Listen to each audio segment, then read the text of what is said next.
Yeah, that was beautiful. That was really beautiful. Nice voice. I don't know where it's from. Let me see. Is Luban.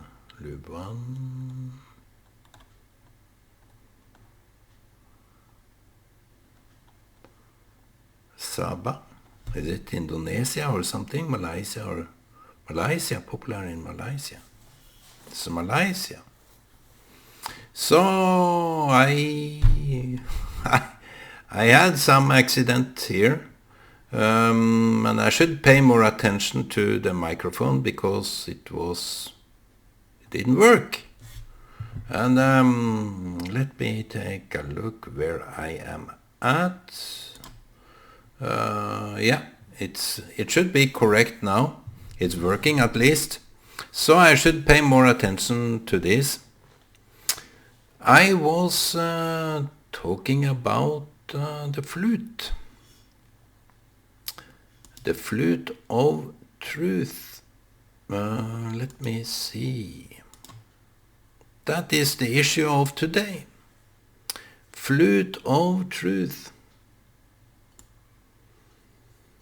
I said, and I don't want to act as I say it for the first time. It's just, I will try to recapitulate what I was talking about. Because you have these whistleblowers of truth. Myself, I was and tried to be observant whistleblowers.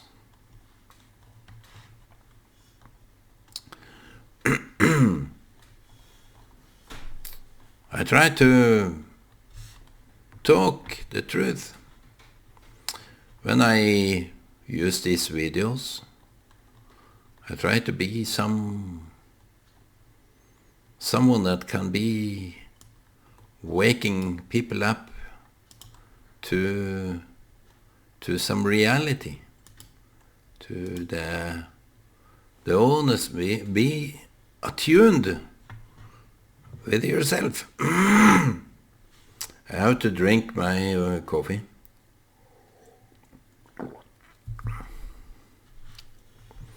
And whistleblowers is a word. I don't know, I understand this throat.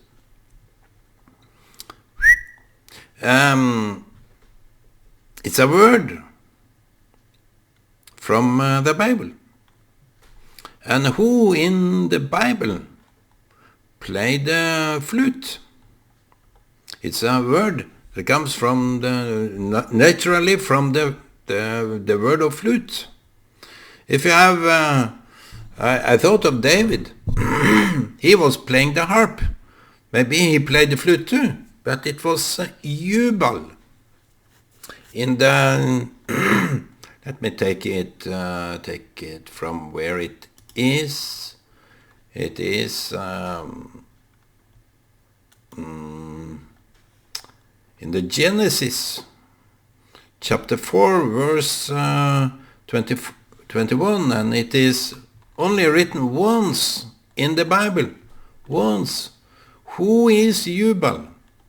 Jubal is Lamech's second son by Adam, and a descendant of Adam's first son, Cain. Mr. Abel didn't get any children, but Cain did. And he was playing the flute. It's quite interesting. In its whole picture, why is it mentioned that he played the flute? And he has his own ancestors that was doing so.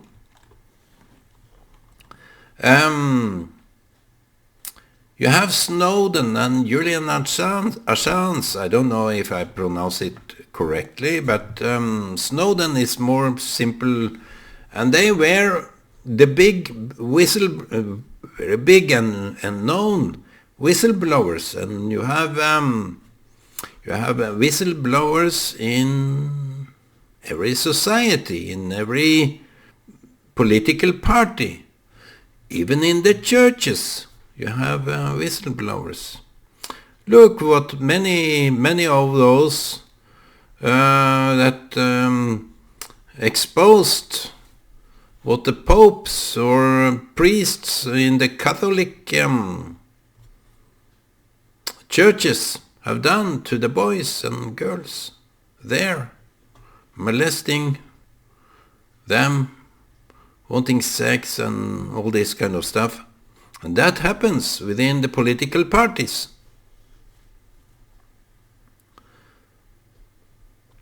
It's corrupt, nepotism. And I do this kind of talking on YouTube in order for you to be much aware.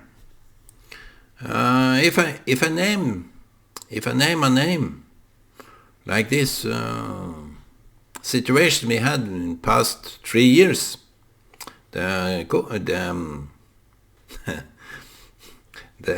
flu, the flu and the vaccine. If I say what it is, it will be blocked. So whistleblowers have to be smart, have to be very adjusted to the system that they are reporting in, because you don't know the enemy, the true fact, the true face of the enemy, those that can be. In my case, I'm quite naivistic. If I say something, I think that you will take it to your heart and change your way. That is my simple way of dealing with this whistleblowing of mine. I'm a very simple man. But I went to the churches back in those days, and I was warned. I was warned by the closest ones I had in that environment. Said, people will bite you off. People will not be friends with you. You will be alone. They knew exactly well what would happen if I said something. And they knew very well that what I said touched on some true fact. They knew. They knew. How come they didn't do it themselves? I wonder why. Were they cowards? Yes. I think that is the true name, the true face of those people that didn't say. And I heard my friend said that someone came to him and asked, why do Ola keep on doing this kind of stuff? He should know better. Keep quiet, for God's sake, keep quiet. But you see, Christians,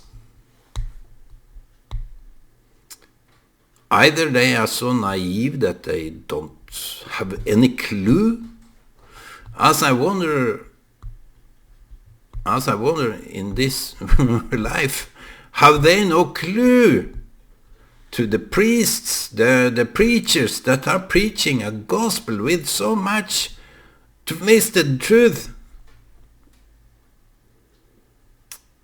You see, the truth is straight and simple. You can be a liar.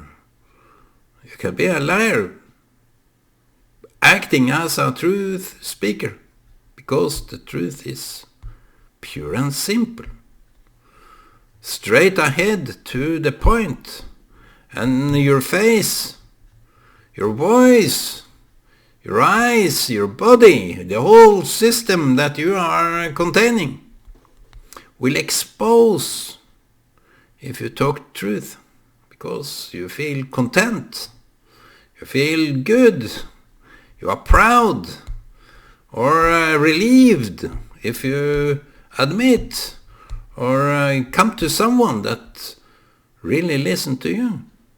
But if you talk lies, you use more words in order to explain the lie. You need more resources to explain the lie. So that is the difference between liars and truth speakers. I have a flute here.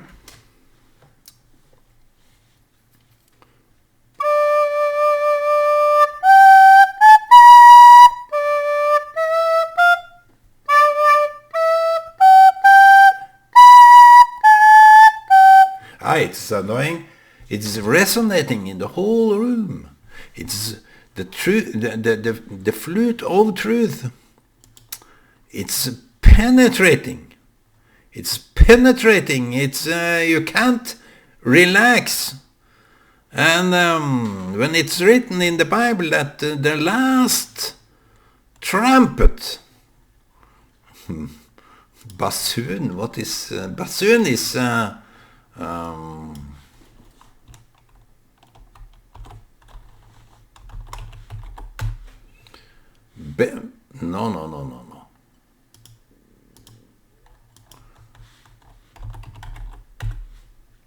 Trombone. Trombone, it's yet another blowing instrument.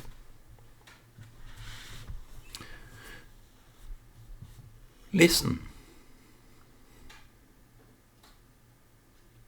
Listen to this. We need the whistleblowers. The society, people seek peace. People seek tranquility.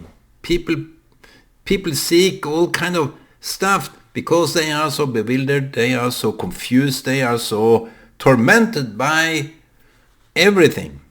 They can't differentiate. So it heaps up as something very hard to take. It's a life hard to take. Therefore, we need whistleblowers in order to put things straight. As I was talking yesterday about the women's right, the Women's Day, the 8th of March, it should be every day, should be a proof of that. But still, it is not like that. I know people in Africa, in Islamic countries, women even here, they have no rights as they should have. Why do men do wrong? And if you have a slave to a woman, to a wife, if your wife is, as I said yesterday, if you have a slave for a wife, you see, we men, as I also said yesterday, we men need the women in order to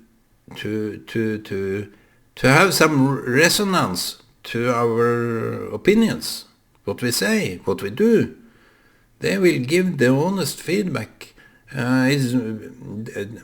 You see, the comparison with a wife, with a lady friend, or with someone that you can confide in, that have different viewpoints. You shouldn't seek those that are so similar to you that you just get an echo chamber. No, the chamber should be, because if it's only one tone, one sound, this is the right tone. So we keep on playing that. No, We need some acoustic melodies and different variations in order to get some relief. It's this polar opposite viewpoints that your woman can give you. But if you have a slave for a wife, you will eliminate yourself, so to say.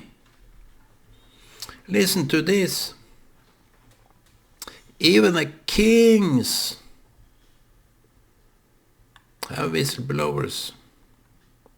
They have their advisors. I have been thinking about kings and presidents. Advisors, those advisors should be having a very hard job, because king is a personality, president, all those those men and women have some personality of their own, and to work with them as advisor should be very hard, because the advisors, if you are called an advisor, you should be a very high-skilled person in different aspects, and how to deal with such and things.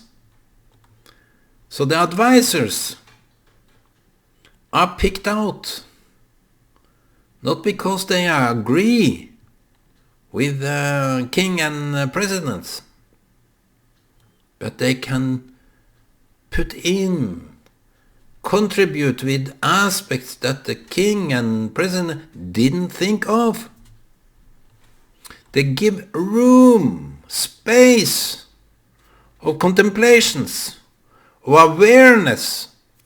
There are many things with me I need to be aware of. So I need some whistleblowers, my friend. I need some whistleblowers, and it starts with the children. And Jubal, the man in the Bible, it's very important. The notion of this whistleblower, this flute player, is put there for a very good reason, and it's only the one occasion that he is written about. A whistleblower should have so much attention. No, it's only written once, and you have to bear in mind that clue. So I was asking myself, where in the Bible does it say something about the flute players? I thought of David, but it was Jubal.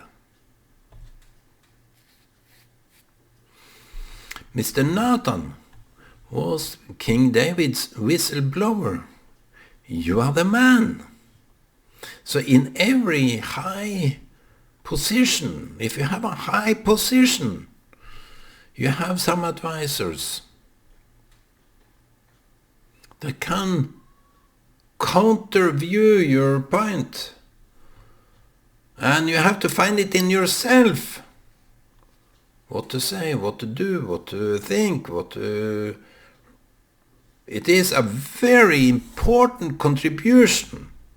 So if you think of those advisors, Mr. Putin, do you have some advisors there that can be honest about you? When I was warned by the closest one, when I was a flute player, so to say, I was also given a flute as a young man, and those that gave me the flute wanted to have it back. I gave it back. But I got a silver flute. I can show it next time. And silver flute, I asked my My friend on Facebook, the Rav. Who is Rav? Rav, he's a nice man. Let me see. Rav Dror. He said, silver is all about grace. Grace. So you don't blow the flute in order to bring condemnations. No, it's all about the grace in the chamber, in your own chamber. You see, we are talking about the Holy Spirit sometimes. I don't talk so much about Holy Spirit because it's holy.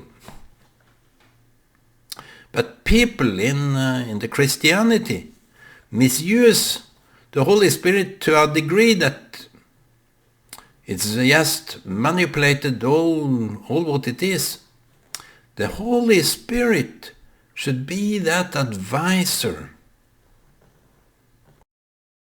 Obvious advisor to what you are doing, to what you should think, what you should do, what you should say. The Holy Spirit should be within every word you say.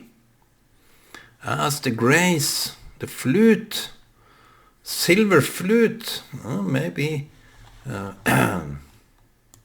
maybe. You see, we have something about the silver tongue. We have something called silver throat, or some choir here in Norway that is silver voice.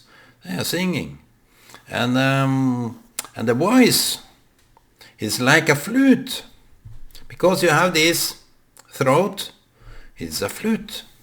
So every word we say is from the flute. So every word we say should be from the truth.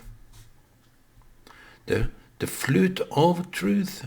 Mind me, you mind me. I don't know what to say.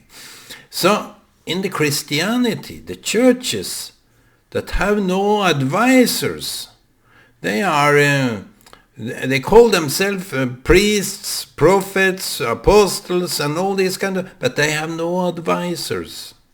They have no contemplations. They are going singularity into their own destiny of devastation, because they don't listen to those whistleblowers, those truth speakers.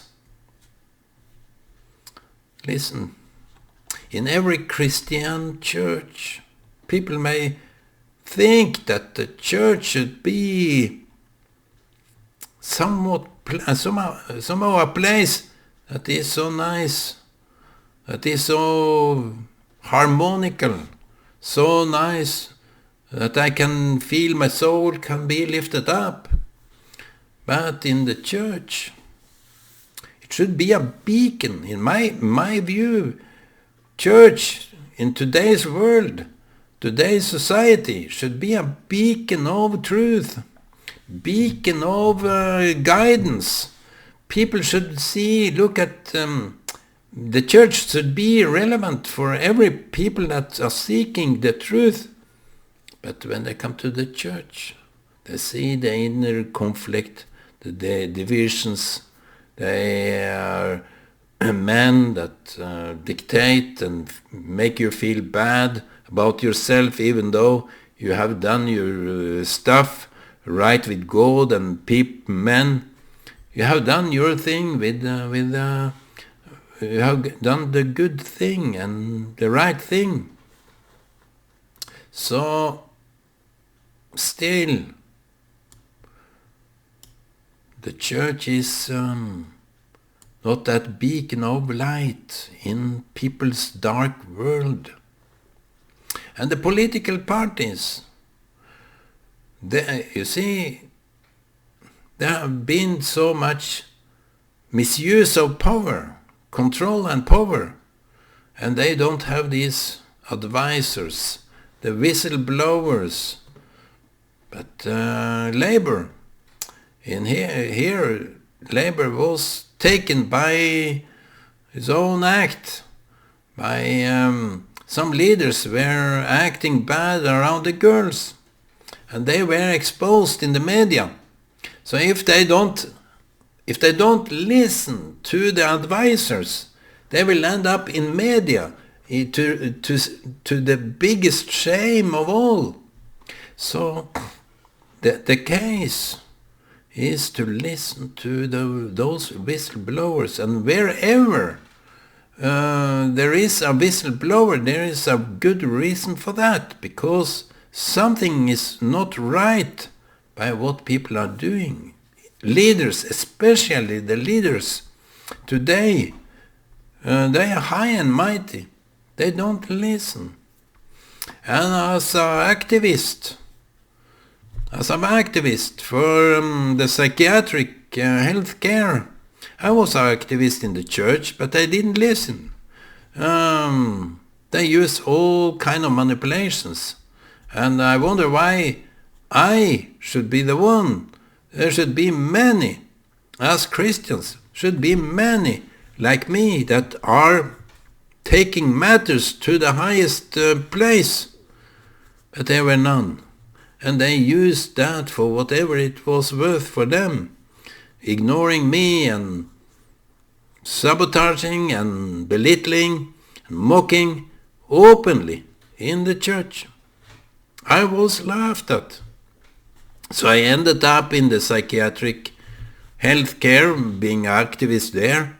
And still, even if it is an obvious case to listen to those patients, clients, so what we have to say. It's the voice that even if you can't speak, even if you are so reduced and handicapped, so your ability to express clearly what's the matter, you will indicate what is good, what is bad, what is not good. And that is a case that should be more awareness of.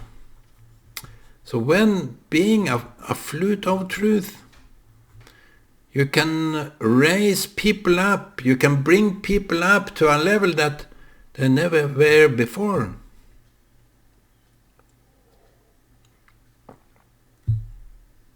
The importance of those people that can say the truth is not valued. It's no silver for them. The truth speakers is like sand. It's no worth. They use them for whatever they can be used for. But every leader, every parents, every political leader, every priest, popes, and so on, should be humble enough to listen to those advisors. When kings and presidents have advisors, we should have it. We should have it all. Our friends should be those advisors. Our children, first and foremost, should be our advisors. Bob Dylan said something about that the children knows in many cases much better. And it's a great wisdom to that. And before the Shabbat, we should be listening to what the trumpet, the whistleblowers, the advisors are saying, so that we can erect what is broken, bended. We should erect ourselves in decency and truth and honesty. So I wish you all, my friends, keep safe, and Shabbat Shalom to you all. Much blessing from me to you.